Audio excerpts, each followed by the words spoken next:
Bonjour à tous. Premier cours de batterie pour débutants pour Newbies Total. L'avantage de ce cours par rapport à d'autres cours, c'est que vous n'avez pas besoin d'une belle batterie électronique comme j'ai pu le voir sur d'autres vidéos, c'est bien, mais si vous ne l'avez pas encore, eh bien vous ne pourrez pas vous entraîner comme on le voit dans la vidéo. Vous mettez là sur la charlet, vous mettez sur la caisse claire. Oui, mais j'ai pas de batterie, comment je fais? Cette vidéo elle est plutôt faite dans le sens où vous vous posez la question, tiens, la batterie ça me parle, j'adore regarder les batteurs jouer, c'est super kiffant, néanmoins, est-ce que je serais capable d'en faire?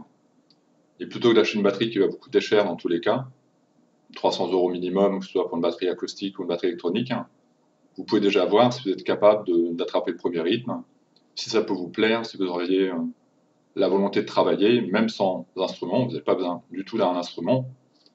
Moi j'ai appris le rythme comme ça, avec ma main droite, ma main gauche, mon pied droit, et puis on m'a montré le truc. J'aurais pu me dire, ouais, mais c'est pas une batterie, c'est nul. Mais on était en train de me montrer un rythme de batterie, et je me suis dit, c'est intéressant. Et surtout, j'arrivais pas à le faire. Mais vous allez voir qu'on est tout à fait capable de faire de la musique avec son corps simplement et apprendre ce rythme de base.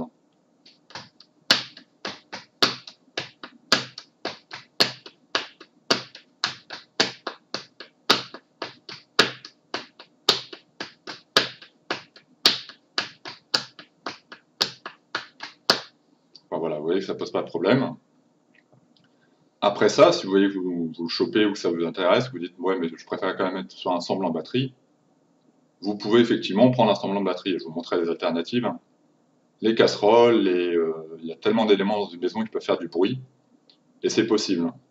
Maintenant, l'inconvénient majeur, c'est que tout ça, ça fait effectivement du bruit, et que vos voisins n'aiment pas le bruit, je pense. Le premier achat, je recommanderais à quelqu'un qui veut s'entraîner un peu comme ça de temps en temps, sans que ce soit trop cher, sans que ça devienne trop cher, c'est minimum les baguettes. C'est ce que je conseillerais, c'est bien aussi d'avoir les baguettes en main, de les sentir, c'est des vraies baguettes, avec une forme un peu particulière, avec une stature un peu particulière, c'est pas des baguettes classiques, ce sont des baguettes dites hybrides, qui ressemblent à ça. Donc c'est une très bonne alternative entre des baguettes rock, parce que vous avez le manche en bois classique, et puis des baguettes plutôt pour faire du jazz. Et l'avantage de ces baguettes pour moi, c'est qu'elles tapent beaucoup moins fort.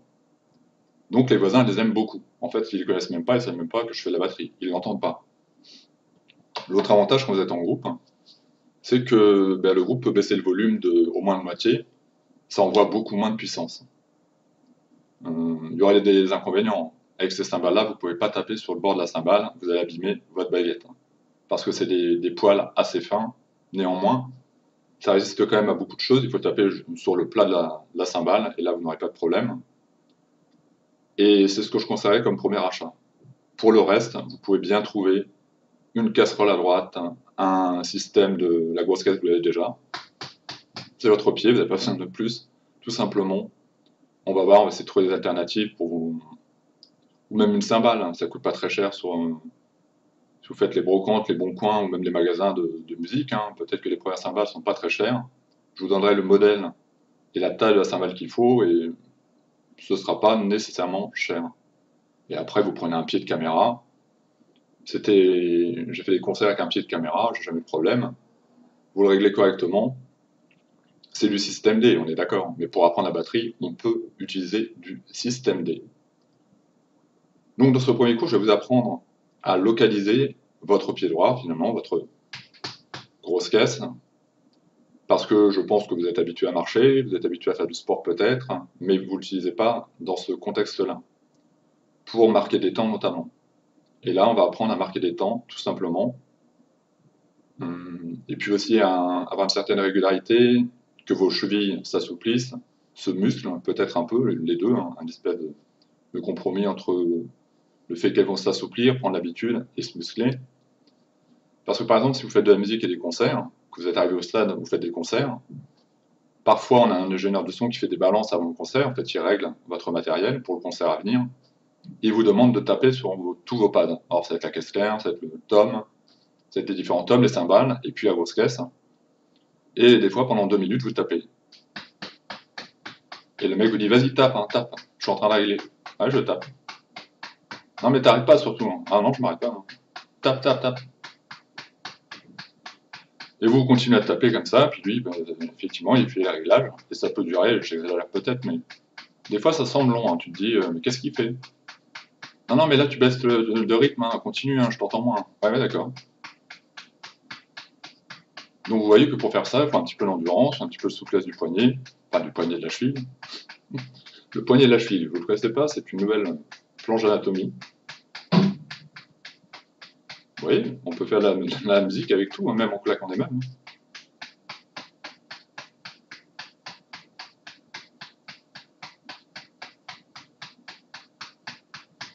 Vous comprenez un peu le truc, hein. Ça peut être important de travailler un peu la souplesse avant, du coup, en faisant ce type d'exercice, de trouver de la force aussi.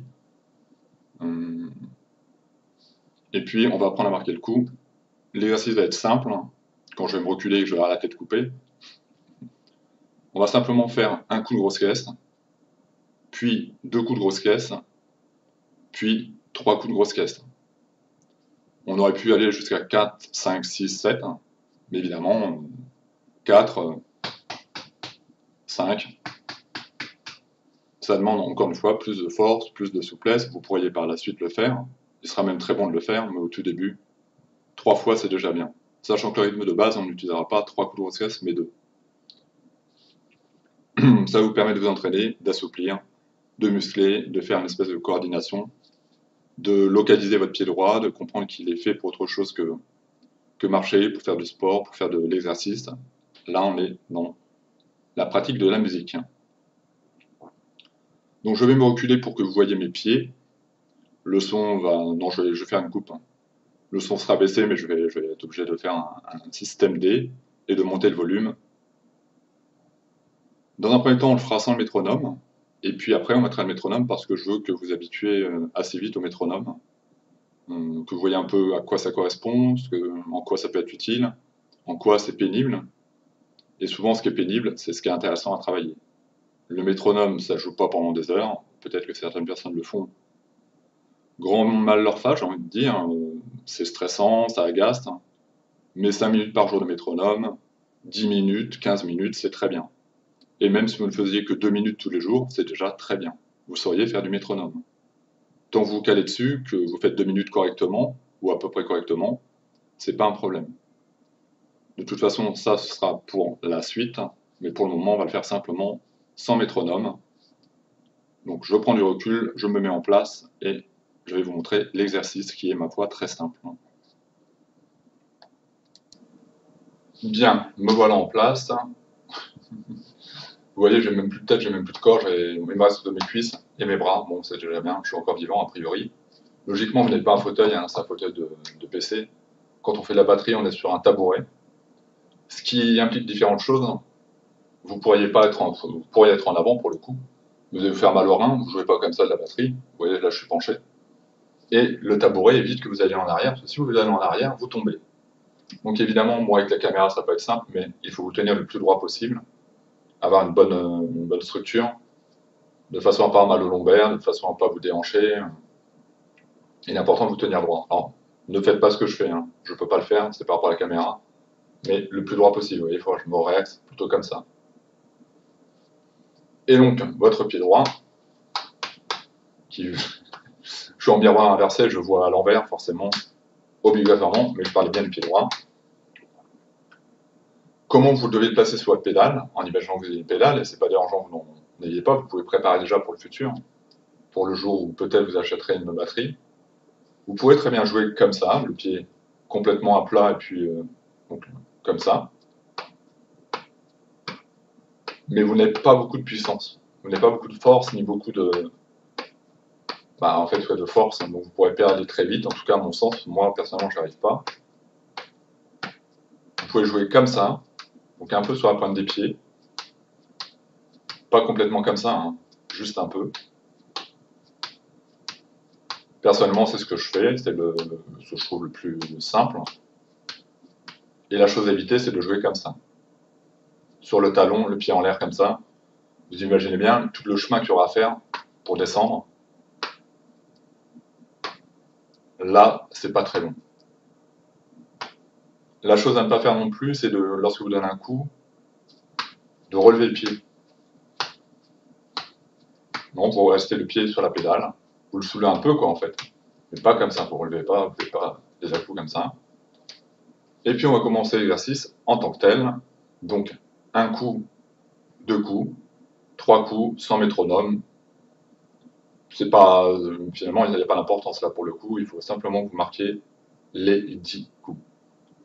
Pas 10, les 10 coups, D-I-T-S, coups.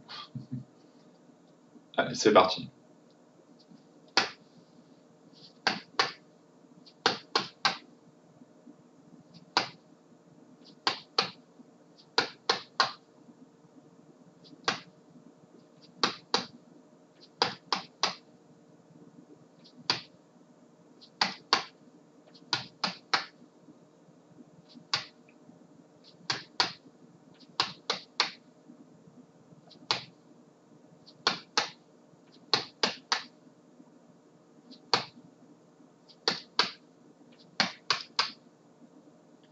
Voilà donc un premier exercice intéressant que vous pouvez faire assez régulièrement. Après, vous avez compris les variantes, hein, vous pouvez faire comme vous le voulez, selon votre imagination, un coup, deux coups, trois coups, un coup. Ça commence déjà à faire un rythme, vous êtes en train de faire un rythme avec votre pied. Et puis, comme je l'expliquais, ça va le déverrouiller un peu, ça va lui donner de la souplesse et puis de la force, à force de le faire. Mon petit cousin, lorsqu'il a commencé la batterie et la double rosquesse notamment, il n'y arrivait pas, il disait j'arrive pas, j'ai mal au mollet.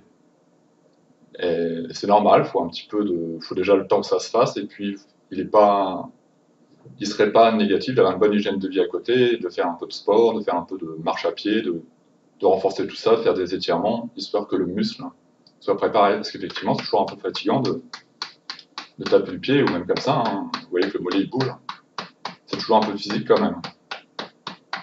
Donc ça demande un petit peu d'entraînement, de préparation, et ce type d'exercice peut vous aider à vous préparer. Et maintenant, on va mettre le métronome. Donc le métronome, le lien sera en dessous. Vous le téléchargez, vous l'exécutez, c'est-à-dire que c'est un exécutable. Il se lance comme ça, il ne s'installe pas. Vous allez dans la section métronome, vous laissez sur BPM 60, c'est-à-dire battements par minute, c'est le tempo. C'est-à-dire que vous serez à 60 BPM. En fait, c'est la vitesse, hein. Si vous mettez 120, ça va aller beaucoup plus vite, hein. Si vous mettez 30, ça va aller beaucoup plus lentement. On va commencer à 60. Hein. Et dans le petit onglet où il y a écrit instrument, vous prenez le numéro 10. Parce que les autres ne sont pas adaptés pour faire du métronome. Alors attendez, parce que j'ai une souris. Hein. J'ai une souris qui d'ailleurs ne veut pas répondre. Ah, voilà.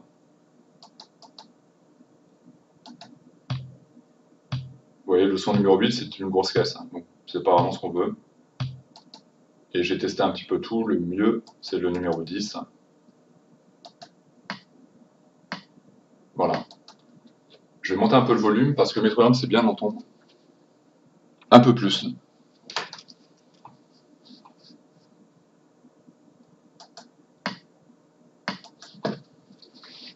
Je reprends ma position et je vais essayer de me caler sur le métronome. Donc, comment appréhender le métronome? En fait, il faut être assez zen. Il faut penser qu'il n'y a pas d'erreur fatale. Il n'y a pas d'erreur 404. Vous pouvez vous planter. Si c'est le cas, vous vous arrêtez. Vous vous réimprégnez de ce tempo qu'il vous est donné. Et puis, vous reprenez tout simplement, ou bien peut-être que vous pouvez réadapter. Si vous vous trompez, vous l'entendez, vous arrêtez un tout petit peu, hop, vous enchaînez. C'est pas gênant. Et si vraiment ça vous stresse, au tout début, vous arrêtez, vous prenez un temps de pause, et vous revenez même pas le jour même. Vous pouvez le lendemain dire, ah, je me refais une petite session métronome. Peut-être qu'au début, ça peut être 30 secondes, une minute, j'en sais rien. C'est vrai que c'est très très pénible comme instrument. Donc c'est pas dérangeant. Ce qui est important, ce serait d'en faire tout le temps.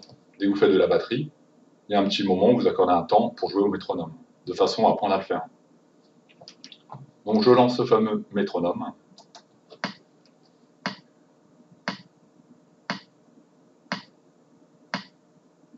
Et je vais faire l'exercice.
Comme vous avez pu le constater, parfois je me décale, mais c'est pas gênant. Tant que vous l'entendez, tant que vous dites ah là je suis pas dedans, le temps d'après vous reprenez et vous vous recalez dessus.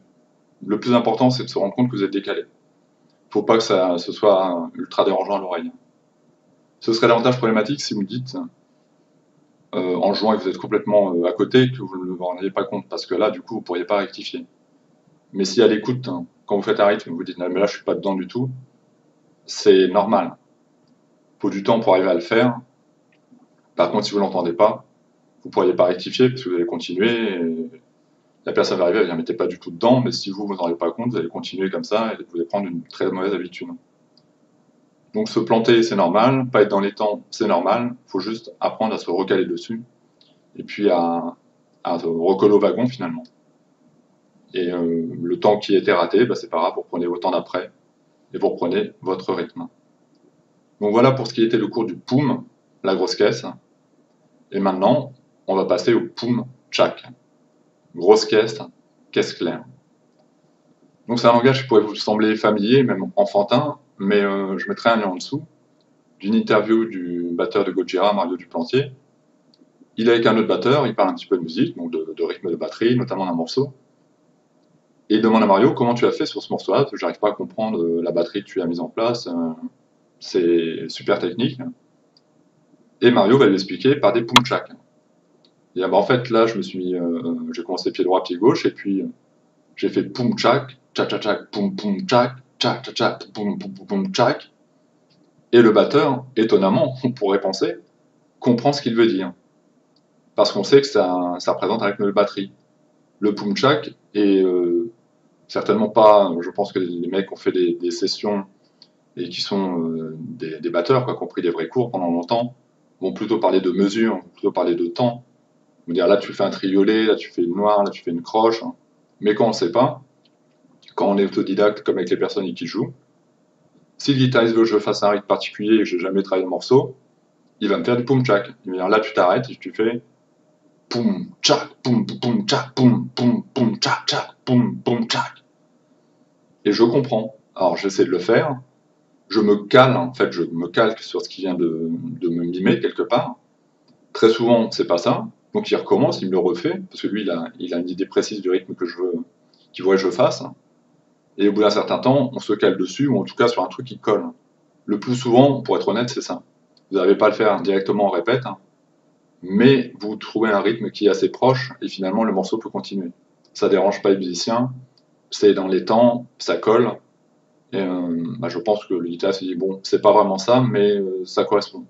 Donc c'est pas dérangeant, tant que tu marques les temps comme ça, c'est correct.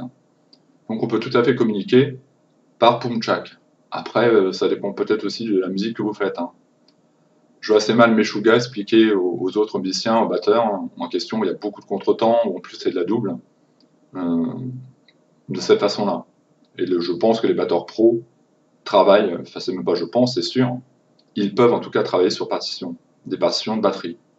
Et donc ils vont apprendre les cours dans un tout premier temps, selon la pédagogie du batteur qui va nous donner les cours, selon le prof, mais il existe vraiment des partitions de batterie, et j'ai déjà vu des vidéos de profs de batterie qui déchiffraient les partitions. C'est comme le solfège, c'est un solfège pour batterie finalement, c'est un petit peu différent, encore que non, pas vraiment. Il y a bien des noirs, il y a bien des croches, il y a bien des... Dans des écoles de musique, par exemple, ils procèdent beaucoup comme ça. Ils vont lire des partitions de batterie, ils vont pas le faire de tête, ils vont pas le faire de mémoire, ils vont lire la partition. Mais on peut faire autrement quand on est autodidacte, on passe par d'autres systèmes qui peuvent tout à fait bien fonctionner. Donc voilà, c'était pour le Poum. Et on va passer au Pumchak, toujours avec ce matériel haut de gamme qui est le mien, et cette magnifique caméra. Merci à vous et à bientôt.